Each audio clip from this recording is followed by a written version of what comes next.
Уважаемые коллеги, дорогие друзья, здравствуйте. Очень приятно вас видеть. И все добрый вечер. Good evening, everybody. Thank you for the opportunity to speak with you today.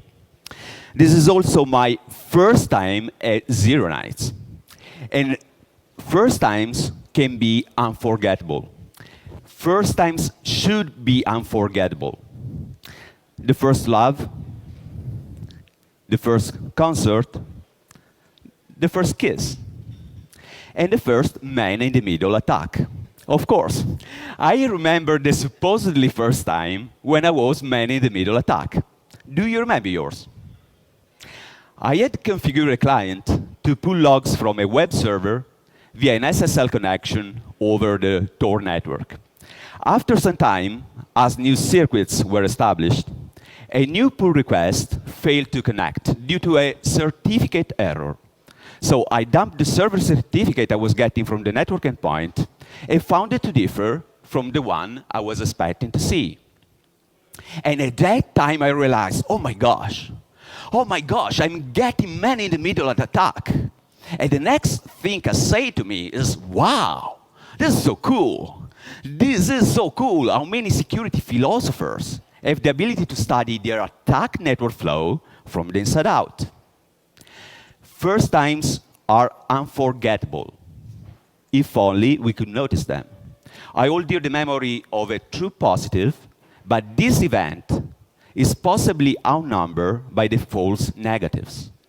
All of which is to say that current web public infrastructure is fragile. We are, as a security community, witnessing with increasing frequency incidents, vulnerabilities, dramas, and failures of the infrastructure we daily entrust our business upon. China Internet Network Information Center, Lenovo, National Informatics Center of India, ANSI, Trustwave, Turtrust, DigiNoda, Komodo, VeriSign, and just 2 days ago, Dell, that followed the lead of Lenovo. These missteps, malicious or otherwise, allow the impersonation of a number of high-profile websites, granting to the impersonating entities the ability to spy on a sizable number of unsuspecting users. So, no fond memories for those of us who remain oblivious to their first time, right? Now, this is unfortunate, because if no silent failure is the pinnacle goal of security engineering, if no silent failure is the pinnacle goal of security engineering, undetected impersonation is no measure of success in our engineering effort. As if that was not enough cause for concern, we are now discussing about building cryptographic backdoors. Go figure. I work at the intersection of software security and security software, exploring and try to contain the space of an anticipated state. I want crypto to be open and robust. To me, secure backdoor sounds like an oxymoron, like almost safe. Can you imagine asking your special somebody, darling, are you safe? If she replies to you, almost, she's not going to give you a satisfactory answer. But it's about cryptographic backdoors that I would like to speak with today. So before moving further, let's give a quick look to the agenda, notwithstanding all this mess here. So I was already start talking about the sorrow state of the infrastructure we daily entrust our business upon. Shortly, I will introduce you to illusoryTLS, a backdoor targeting the RSA key generation that I submit to the first underhanded crypto contest. I will use this backdoor, this class of backdoors, in order to discuss the impact, their impact and their implication on the current web public key infrastructure. Before closing, I will share with you a novel backdoor embedding algorithm exploiting Alligator for doing surveillance. So let's get started. Crypto backdoors. This is a timely topic, often debated as a matter for government to legislate on. For today, I propose you to approach it As a technical space, the same entities might have practically explored regardless of the policy framework and for intelligence purposes. If somebody, in the belief, however questionable, that a secure backdoor with a golden key is possible, at build one, we'll be able to notice if our communication were being compromised. We'll be able to notice if our communication were being exploited. Before delving into the technical details, I would like to poll your view about crypto backdoors. So if you feel inclined, please raise your hand and I recognize your view. How many of you think that backdoors can be asymmetric? Anyone? Just a few. And how many of you think that backdoors can be planted in data? All right. Well, the common view is that backdoors are symmetric in nature because they require some sort of malicious logic in the target system code base, which is to say that everyone with knowledge about the internals of the backdoor can exploit it, and given enough skills and effort, code review can spot their presence. Yet, the scarce research published in this field challenge this view. In fact, backdoors can be asymmetric, and their complete code does not enable anyone, except those with access to the key recovery system, to exploit the backdoor. And backdoor can be planted in data, or to paraphrase a popular quote on homoiconicity of some programming languages, backdoor is data, and data is backdoor. I ask you to consider the current web public key infrastructure. The entire X509 web PKI security architecture falls apart if a single certification authority public key certificate with a secretly embedded backdoor enters the certificate store of relying parties. Have we sufficient assurance that this did not happen already? While I'm not in the position to know if this already happened, I decided to explore this scenario from a both experimental and speculative point of view. Back in November 2014, 1 year ago, I submitted an entry to the first underhanded crypto contest called illusoryTLS. The underhanded crypto contest is a competition to write or modify crypto code that appears to be secure, but actually does something evil. illusoryTLS is an instance of the Yang-Jung elliptic curve asymmetric backdoor in RSA key generation. The security outcome is the worst possible outcome because the backdoor completely perverts the security guarantees of the TLS protocol, allowing the attacker to impersonate the endpoints, tamper with the message, and actively drop their communication. The backdoor design reflects the following threat model. The backdoor designer can insert vulnerabilities into commercial encryption system, IT system, network and endpoint communication devices used by targets, can influence policies, standard, and specification for commercial public key technologies, interfere with the supply chain, disregard everything about policy, or she's simply in a position to build a security module used by the certification authority in order to generate the key material. illusoryTLS comprises 3 modules: an HTTPS client, a TLS server, and 2 certificate store. The code is part of Network Simple TLS, an Haskell library for network socket usage pattern using TLS security, and is used as is, without any modification. For the sake of simplicity and without loss of generality, illusoryTLS implements a simple echo service, with the client sending a basic HTTP command over an SSL channel awaiting the server response. So from a network security perspective, the architecture of illusoryTLS resembles the architecture of a standard web technology, with a client server entrusting a certificate store in order to mutually authenticate. So a question is due. If the client and server code is contributed by an open source project and is used as is, without any modification, where is the backdoor? I plant a backdoor in the certification authority public key certificates. The 2 communicating endpoints rely upon to mutually authenticate. And the backdoor is highly robust against reverse engineering. In particular, the upper order bits of the RSA modules encode an asymmetric encryption of a seed generated at random. Now, the same seed was used to generate one of their RSA primes of the certification authority public key modulus. Therefore, the RSA modulus is at the same time an RSA public key and a ciphertext that gives to the backdoor designer, and possibly only to the designer, the ability to factor with this the said modulus. This means that no backdoor will slip into the cryptographic credential issued to the communicating endpoints.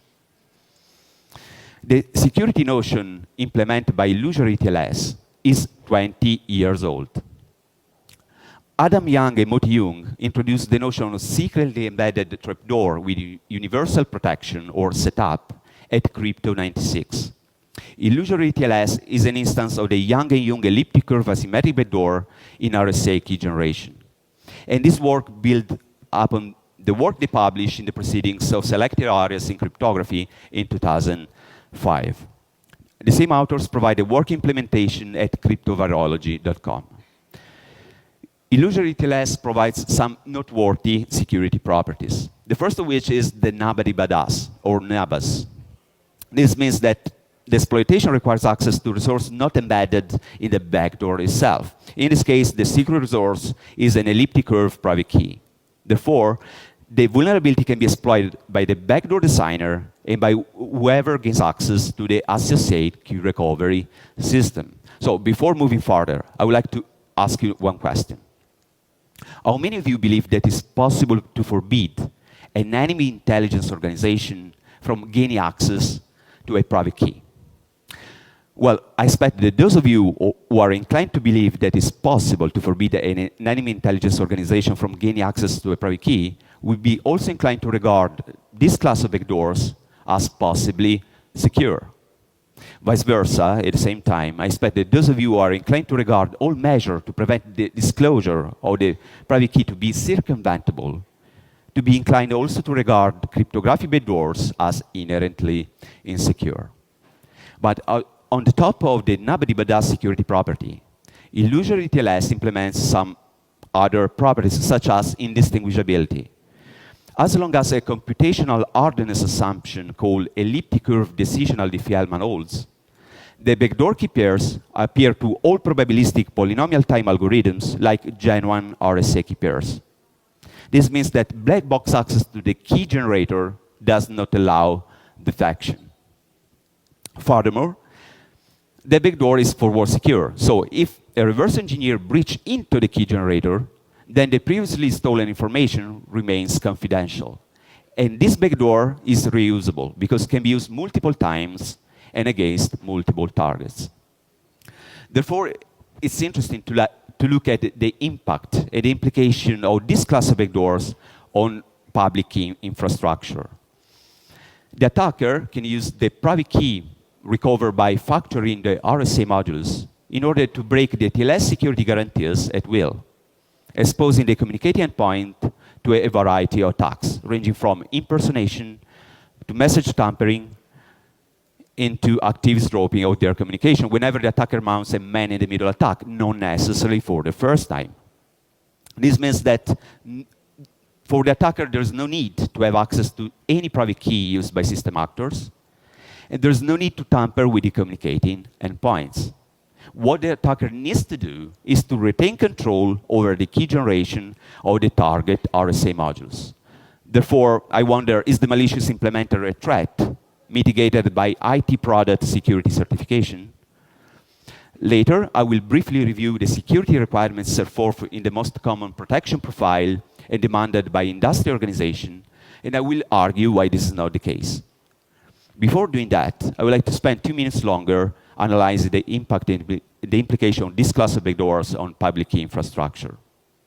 Because as soon as a single certification authority with a secretly embedded backdoor enters the certificate store or relying parties, the entire TLS security becomes fictional.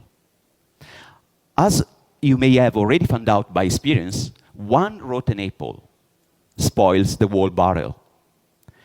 Rotting fruit releases ethylene, a molecule transfer in the gaseous phase that promotes fruit ripening.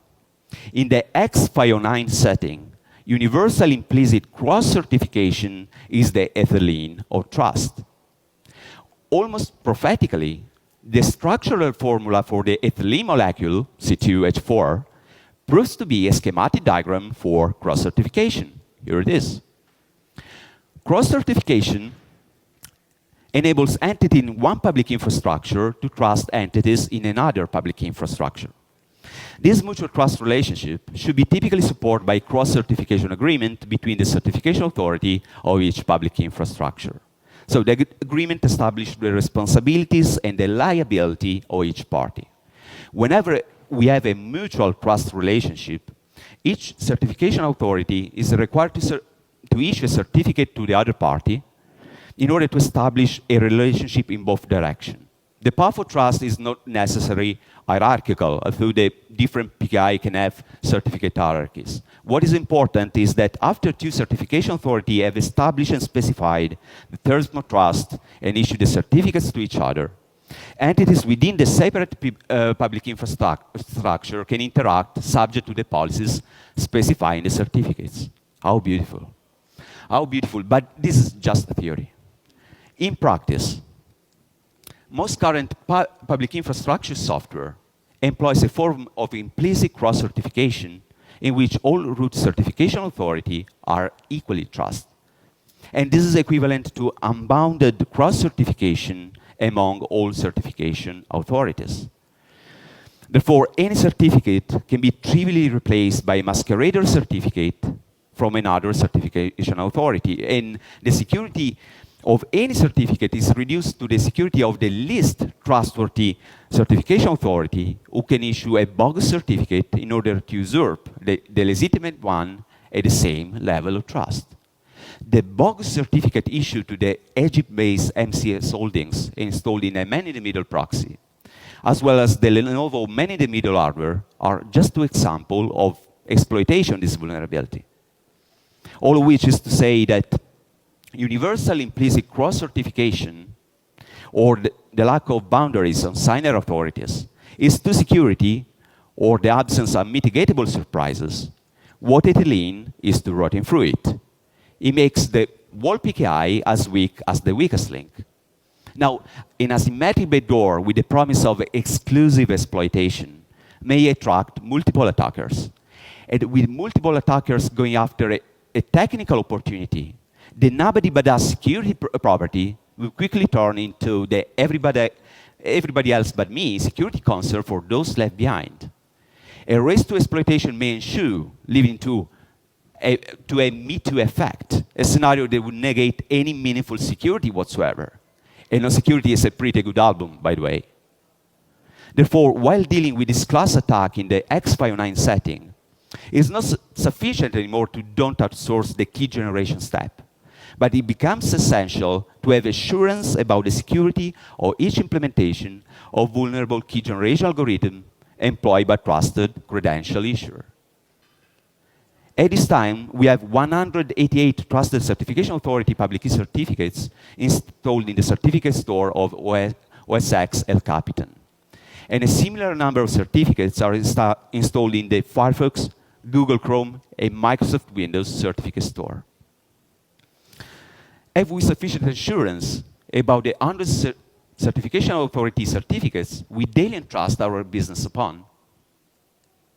The CA Browser Forum requires publicly trusted certificates to be issued in compliance with the European standard EN 319-411-3. According to the standard, the certification authority key generation is to be carried out within a device that meets the requirements identified by some approved protection profile.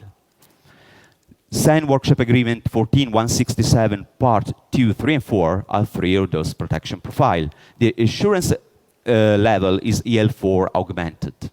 Augmentation comes from adherence to three additional security requirements.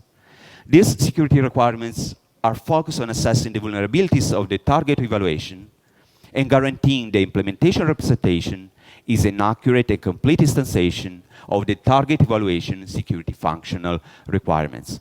Special emphasis is placed on identifying cover channel and estimating their capacity, which is fortunate because setup attacks exploit the key generation as a cover channel for itself.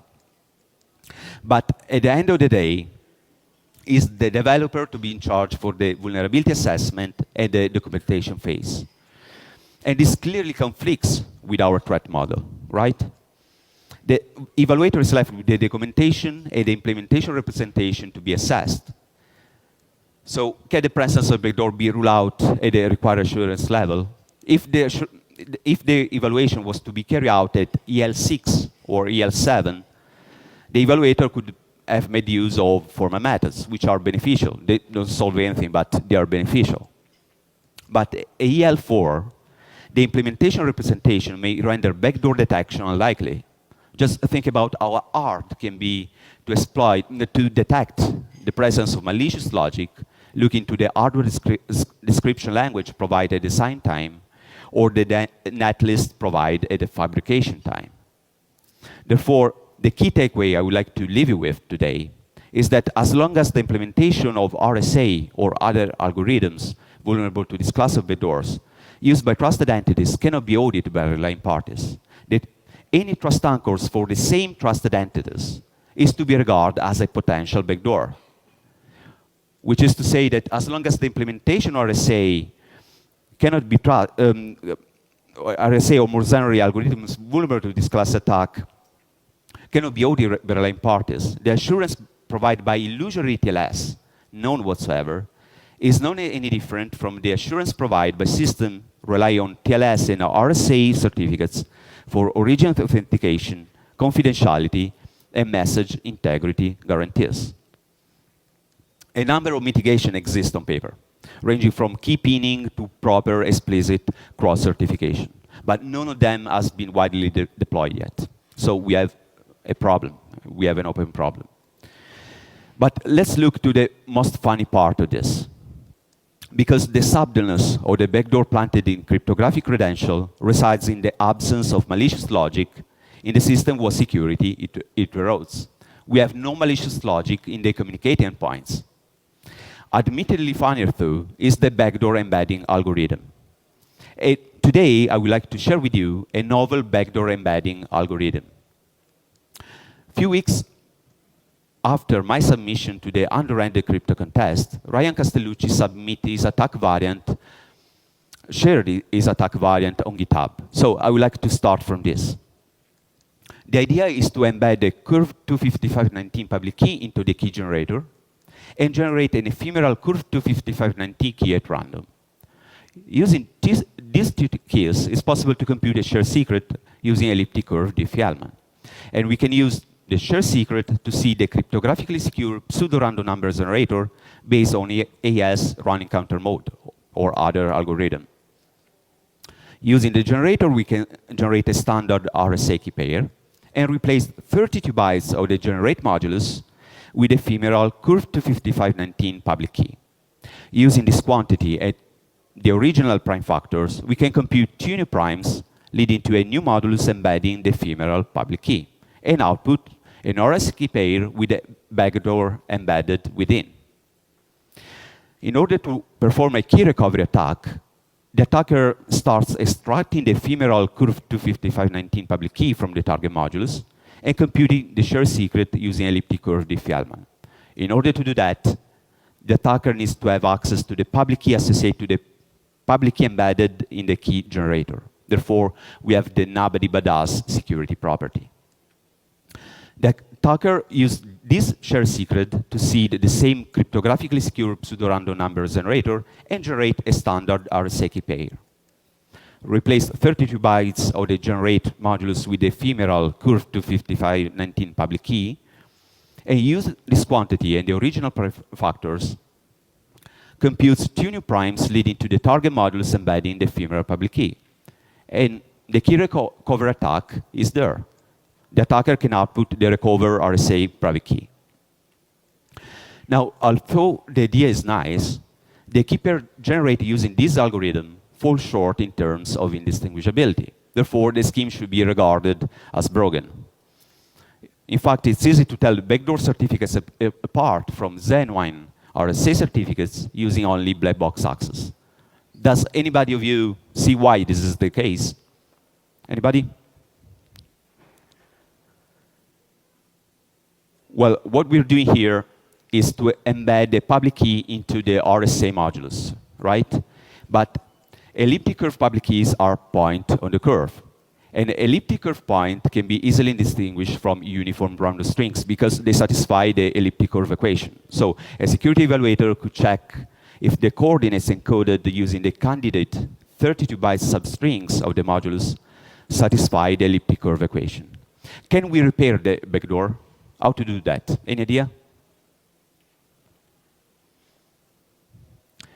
Well, the basic intuition is that if we could make the elliptic curve points indistinguishable from random strings, then the backdoor indistinguishability would be retained, hopefully retained. Designed by Daniel Bernstein, Arna Krasnova, Mike Hamburg, and Tanya Lange in order to make anti-censorship protocols undetectable, Alligator provides a method for encoding points on a single curve as strings indistinguishable from uniform random strings. Now, this is very interesting to me, because all cybersecurity technology is inherently dual use. This long-held and well-sustained belief is corroborated by Alligator. Just like all cybersecurity tools, undetectability of core points can be used for good or ill, for censorship circumvention or for surveillance. But I believe we can positively contribute to the discussion practice of security engineering by walking the fine line between offense and defense. And in this spirit, I took a little time to write the Python binding to Alligator and implementation Alligator supporting curve 25519, and rewrote the backdoor embedding algorithm in order to make sure that the backdoor key pairs are indistinguishable from Z1 standard RSA key pairs. And the attack works as follows. We start embedding a curve 25519 public key into the key generator and generate an ephemeral curve 25519 key at random and the associate uniform representative string. Using these two keys, we compute a share secret, use the share secret to see the cryptographically secure pseudo-random number generator based on AES running counter mode. Using the generator, we generate a standard RSA key pair and replace 32 bytes of the generator modulus with the representative string associated to the ephemeral curve 25519 public key. Using this quantity and the original prime factors, we compute two new primes leading to the new modulus embedding the uniform representative string. But this time around, the embedded quantity is indistinguishable from uniform rounded strings. So we retain the indistinguishability property, hopefully. And we can output the backdoor RSA key pair. In order to perform a key recovery attack, the same attacker extracted the representative string found in the target modulus, map the representative string to the candidate ephemeral curve 25519 public key, compute the share secret. In order to do that, need to have access to the private key associated to the public key embedded into the key generator. So again, we have the nobody but us security property. And use the share secret to see the same cryptographically secure pseudo-random number generator. The attacker generated a standard RSA key pair and replaced 32 bytes of the generate modulus with a representative string found in the target modulus. Using this quantity at the original prime factors, the attacker compute two new primes, leading to the target modulus embedding the uniform representative string. And the attacker succeeds in recovering the original RSA private key that he can safely output. And that's pretty much it as far as the attack goes. The code is published on GitHub, so please use it responsibly. But before wrapping up, I have one last remark to make. I would like to close with Vincent van Gogh, who once said, "Though I often in the depth of misery, there is still calmness, pure harmony, and music inside me." If you, like me, believe that insecurity or the presence of unmitigatable surprises is the misery of our time, if you, like me, believe that insecurity is the misery of our times, and at the same time, you, like me, are also sanguine about our ability to attain better security trade-off, and to give to our children the chance to reach confidence in the process to which they will entrust their business, then we can paraphrase Vincent van Gogh and say that though we are often in the depth of insecurity, there is still calmness, pure harmony, a music inside us. Thank you.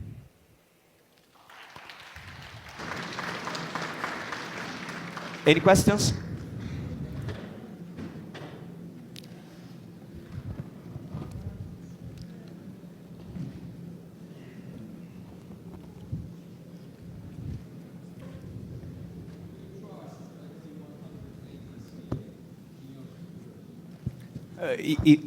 If I can trust 188? No, do you trust every of 180 CA on your computer?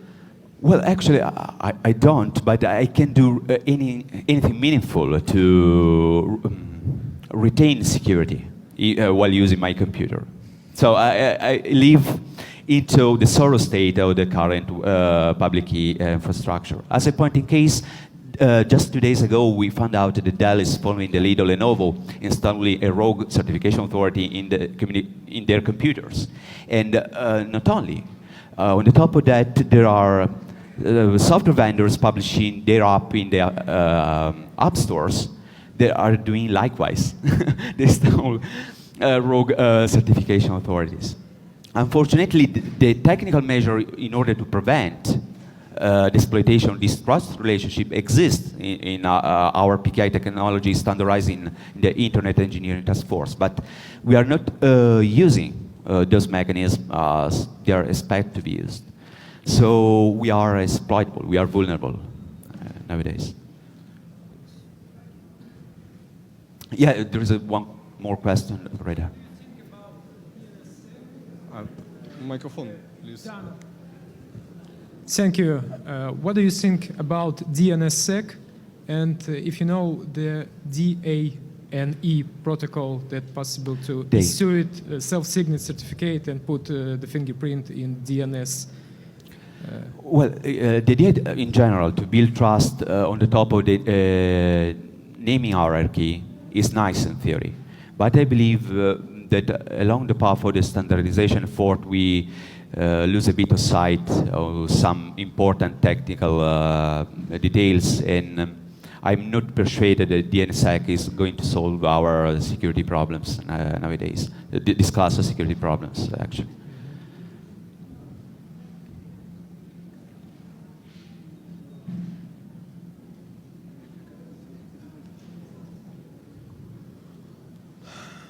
Any more question? Oh, yeah.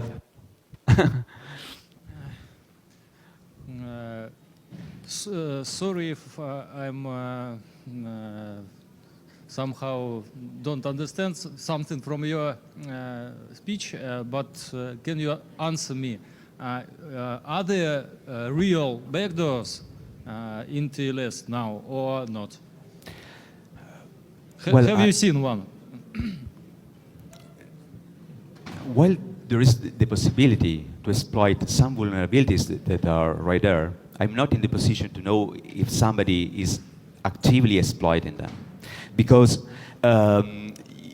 you can do that without getting notice. You can mount essentially, whenever you recover a key, after interfering with the supply chain and with the key generation technologies used by the certification authority, you can mount a man-in-the-middle attack, breaking the TLS security guarantees at will. So I'm not in the position to know if this already happened, precisely because the attack is subtle and is difficult to detect. Some technologies like certificate transparency and key pinning may help us to detect active attacks in the field and trace back eventually some of them to this class of problems we have in the public key infrastructure. But it's a work that needs to be carried out by entities and actors better positioned than me into the network. Clear, thanks.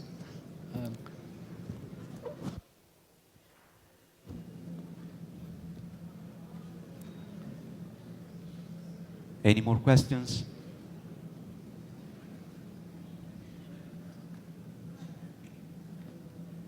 No question? Oh, maybe there? First, I was very late at your talk, I'm sorry, but maybe it's not related at all. But how do you see this initiative of Let's Encrypt for providing massive certificates for free for everywhere, for everybody?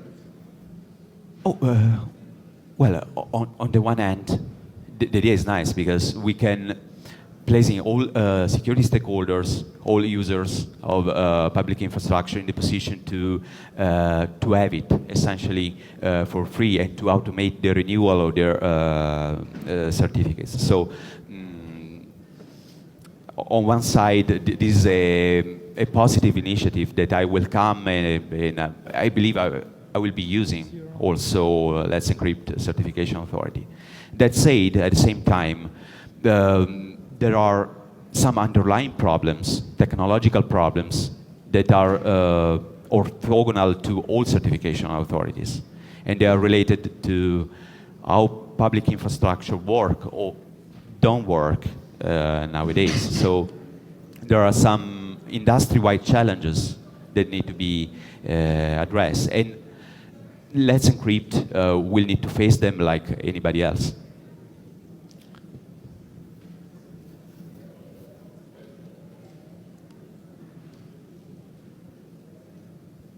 Any more questions?